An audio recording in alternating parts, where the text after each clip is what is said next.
Hi guys, it's Datum, and it's been quite the day.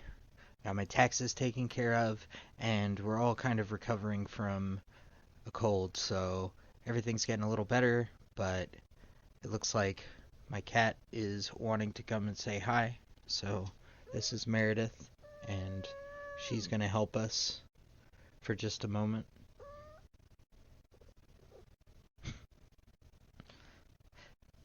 Yes. Yeah, you're famous now. Are you just gonna stay? You're just gonna Yeah, you're just gonna stay here, of course, aren't you? Yeah. Yep, of course.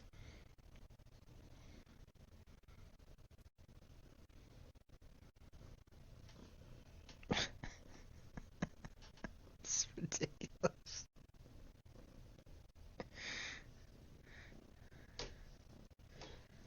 The one time she wants to sit in my lap. Yeah, I know. Are you psychic or something? Because I know you're busy. Yeah.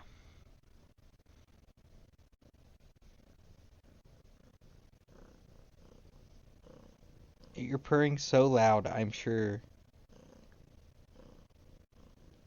you can hear. It's ridiculous.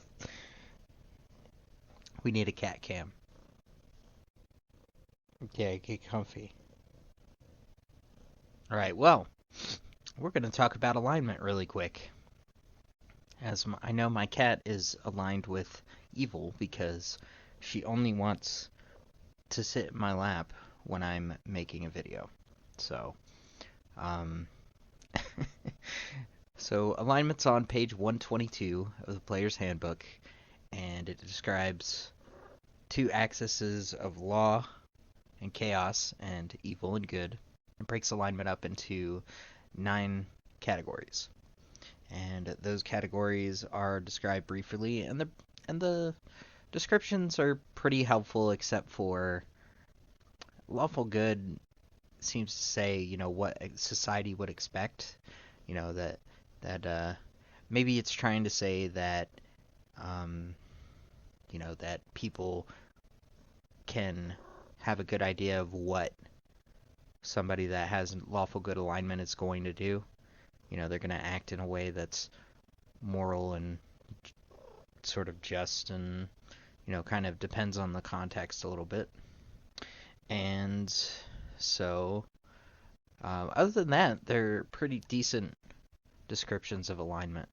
There's also um, has something in there about how things can be unaligned. So like animals and things and plants and those kind of things are unaligned. But um, really, from what I can see in the rules, that puts them as neutral, and that's fine. It's kind of weird that they actually go out of their way to say that they're unaligned, but that's all right. It also goes into talking about how some creatures, um, particularly some of the evil races and that kind of thing, are that they were actually created, so it's much harder for them to break away from what alignment they could be. So it does kind of get in there, kind of like the choice of having. You're so ridiculous.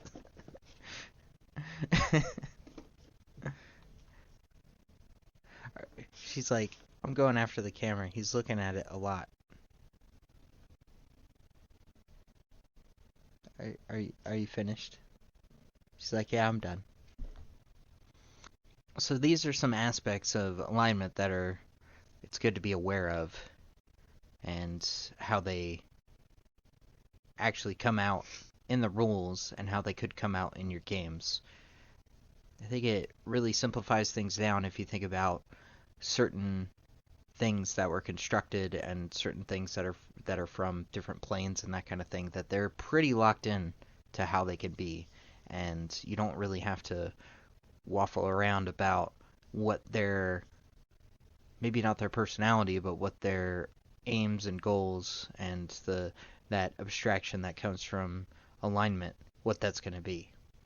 So I'm gonna actually put a graphic in today. I'm learning how to do that, and It is a chart that has all of the alignments in there, but it also has things that are in between. So this is a chart of actually the outer planes of cosmology, and this is going to tie into my next video, which is going to talk about how to make deities in your game. Well, each of these outer planes in the setting that I'm going to be working with are all going to have a deity. And there are other things that have to go along with that, but that's going to be the topic for tomorrow. So I'm going to show that and kind of talk about it just for a minute and what it is. So you've got the cardinal directions, which are neutral and 1. It's basically, if you've ever seen the 9 alignments in like an alignment meme or something like that, you'll know what I'm talking about. Neutral is kind of right in the middle, because that one is where it says that most people actually are when it comes to probably NPCs and that kind of thing. And what I'm going to put there in the cosmology that I'm going to work with is neutral is going to be the creator god. And I haven't actually put any lore or anything like that to there.